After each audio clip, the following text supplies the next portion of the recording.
Hello friends, இன்றைக்கி வீடியோவில் நான் சம்மரில் செடிகளுக்கு கொடுக்க வேண்டிய உரங்கள் நிறையா சேர்த்து வச்சுருக்கேன். எல்லாமே ஃபர்மெண்டட் லிக்விட்ஸு.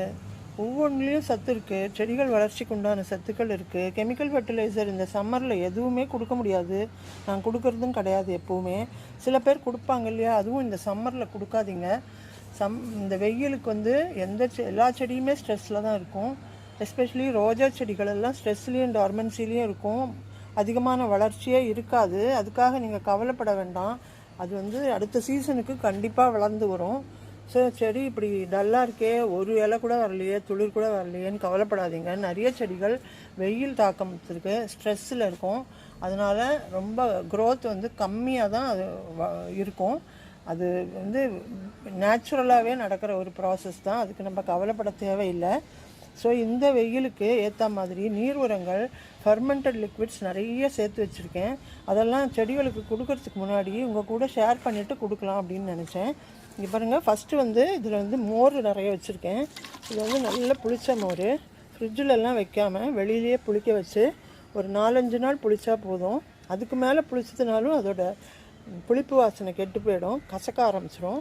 ஸோ ஒரு 3 நாள்லேருந்து 4 நாள் புளிக்க வச்ச மோரை நல்லா டைல்யூட் பண்ணி செடிகளுக்கெல்லாம் கொடுக்கலாம். இது உரம் மட்டும் இல்லை, இதில் இருக்கிற அசிடிட்டி உங்களுக்கு செடிகளுக்கு, ஆசிட் லவிங் பிளான்ட்ஸுக்கெல்லாம் ரொம்ப நல்லது. கருவேப்பிலை, மல்லி செடிகளுக்கெல்லாம் கொடுக்கலாம். அதே மாதிரி மற்ற செடிகளுக்கெல்லாம் ஒரு பூச்சி தாக்குதலுக்கும் இதை டைல்யூட் பண்ணி ஸ்ப்ரே பண்ணிங்கன்னா, இலைகளில் அடியிலெல்லாம் ஸ்ப்ரே பண்ணிங்கன்னா பூச்சியே வராது.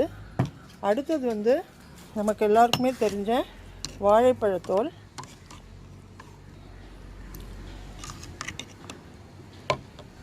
வாழைப்பழத்தோல் பொட்டாசியம் இருக்குதுன்னு எல்லாருக்குமே தெரியும். இங்கே பாருங்கள், அவ்வளோ நாளாக 3 நாள் 5 நாள் ஆச்சுது. நல்லா ஊறி இருக்குது. ஃப்ரூட்டி ஸ்மெல் தான் வருது, கெட்டுப்போன ஸ்மெல்லே வரல. அதை தான் இதில் கொஞ்சம் டைல்யூட் பண்ணி வச்சுருக்கேன். நம்ம இதை இப்போ செடிகளுக்கெல்லாம் கொடுக்கலாம். பாருங்கள், இதில் 1 மடங்கு வாழைப்பழத்தோல் எடுத்துருக்கேன்.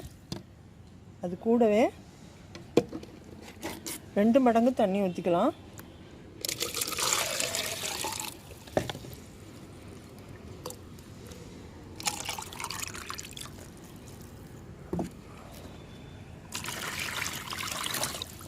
ரெண்டு மடங்கு தண்ணி ஊற்றி டைல்யூட் பண்ணியே கொடுங்க.